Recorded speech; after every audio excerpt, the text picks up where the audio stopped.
warahmatullahi wabarakatuh. Halo teman-teman, makasih udah mampir ke channel saya. Insya Allah video kali ini saya akan berbagi ke kalian tentang rencana dan strategi kami yang mau nyeberang pulau. Kalau berdasarkan Gmaps, waktu tempuh dari Depok ke Bengkulu itu kurang lebih 16 jam darat dan 2 jam laut. Jadi total kurang lebih 18 strategi yang kami lakukan itu. Pertama, ketika menyeberang dengan kapal, kami usahakan untuk naik kapal ketika cuaca cerah, jam 6-an lah gitu. Kami mempertimbangkan karena sharing dari teman-teman YouTuber. Makasih ya teman-teman untuk informasinya. Kalau malam itu ombaknya rata-rata tinggi ya di waktu-waktu sekarang ini, dan saya perhatikan juga cuacanya itu gelap. Jadi saya memutuskan untuk naik kapal ketika cuaca cerah, yaitu ya kurang lebih jam 6 ke atas lah. Jadi saya putusin untuk milih kapal yang jam 6. Kemudian strategi kedua adalah saya akan berkendara ketika cuaca cerah saja. Jadi pagi, siang, sampai asar lah maksimal itu saya tetap kejar untuk nyetir. Nah tapi ketika asar ke atas itu kami sudah mampir saja gitu, sudah singgah saja, sudah bermalam saja. Oke, kemudian strategi ketiga, kami memutuskan untuk melintasi atau melewati lintas barat. Kenapa kami melewati lintas barat? Sebenarnya itu kan sudah ada tol Trans Sumatera ya, tapi tol ini belum 100% terhubung sampai Aceh.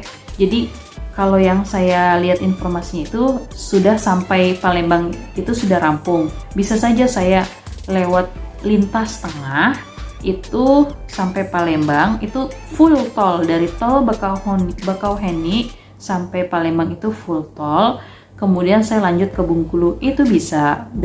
Namun yang jadi problem adalah dari Palembang ke Bengkulunya itu saya lewat jalur lintas Sumatera, dan itu melewati Lubuk Linggau yang kata suami saya itu jalurnya itu kelok-keloknya Masya Allah. Kalau puncak katanya nggak ada apa-apanya, jadi ya sudahlah, saya nurut saja ya. Nah, akhirnya kami memutuskan untuk lewat lintas barat. Nah, lintas barat ini tolnya sedikit, jadi kalau saya pelajari itu cuman dari tol Bakauheni itu nanti keluar di pintu tol Tebangki Besar. Nah, langsung tuh ke lintas barat itu. Ini teman-teman, kalau teman-teman ikan di peta ya, itu ada di pesisir barat pantai Sumatera. Tuh, itu lintas barat situ. Oke, jadi itu 3 strategi utama lah dari kami, rencana perjalanan kami. Oke, jadi saya cerita detailnya ya teman-teman. Jadi karena saya mengejar kapal yang jam 6 di Pelabuhan Merak, jarak antara Depok dan Merak itu kurang lebih 2 jam.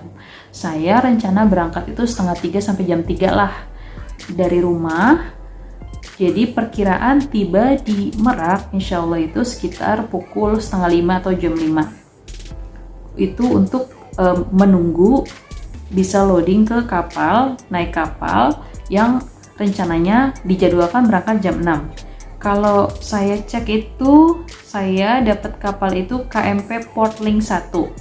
Jadi saat ini saya sudah pegang tiketnya ya teman-teman. Saya beli di aplikasi Ferizi, Fanta Echo Romeo India Zulu Yankee. Nah, ada 2 tipe layanan penyeberangan ya teman-teman, layanan ferry. Jadi ada tipe ekspres sama tipe reguler, dan saya memilih tipe ekspres. Bedanya apa ya? Terkait dengan waktu teman-teman, waktu tempuh. Jadi kalau saya baca-baca, yang ekspres ini waktu tempuhnya dengan memperhitungkan juga loading dan unloading kendaraan itu sekitar 2,5 jaman lah gitu. Jadi jam 6 saya naik kapal, insya Allah setengah 9 itu saya sudah ada di Pelabuhan Bakauheni dan sudah menginjakan kaki di tanah Sumatera. Itu berdasarkan perkiraan ya teman-teman. Saya kemarin kena untuk kendaraan penumpang tipe 4A dengan dimensi panjangnya itu kurang dari 5 meter, itu saya kena 588.000.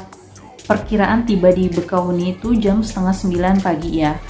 Nah, berdasarkan Gmap saya itu dari Pelabuhan Bakauheni ke Bengkulu itu masih ada 14 jam perjalanan lagi. Bayangin teman-teman. Jadi strateginya adalah saya bagi dua itu. Jadi karena itu masih suasana kondisi cuacanya cerah, saya tetap memacu kendaraan 7 jam dan saya akan insya Allah mampir ke Krui. Jadi 7 jam kemudian itu insya Allah tiba di Krui. Kalau teman-teman baru dengar Krui, Krui itu adalah satu tempat di pesisir barat pantai Sumatera. Itu terkenal banget tempat surfing. Jadi lumayan banyak penginapan, hotel-hotel atau cottage di samping pantai persis gitu. Cuman saya pribadi, saya milih hotelnya itu nggak terlalu dekat pantai, dekat sih, cuman bukan persis di pesisirnya karena saya pikir kayaknya baru turun dari kapal, sudah berkendara 7 jam, kayaknya capek banget. Kayaknya keinginan untuk mengeksplorasi pantai itu agak kurang, jadi saya akhirnya cari penginapan yang biasa banget, yang sederhana lah intinya gitu. Tapi tetap bagus teman-teman. Jadi penginapan saya ini harganya itu 400.000. Tapi kondisi hotelnya tuh kondisi hotel yang baru, bukan hotel sih, sejenis guest house. Nanti insya Allah saya akan sharing ke teman-teman ya.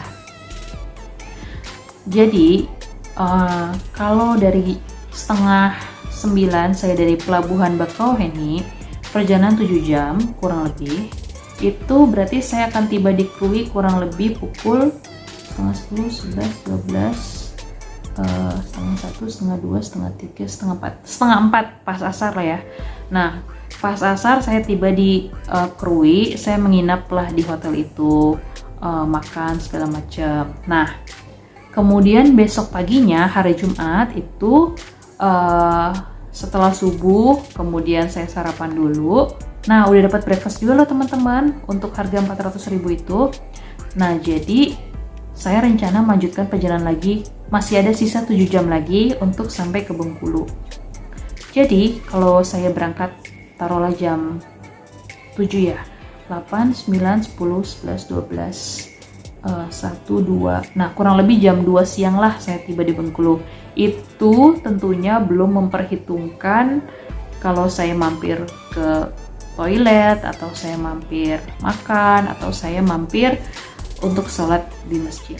Oke, karena ini merupakan perjalanan yang sangat jauh, tentunya harus melakukan persiapan yang sangat matang.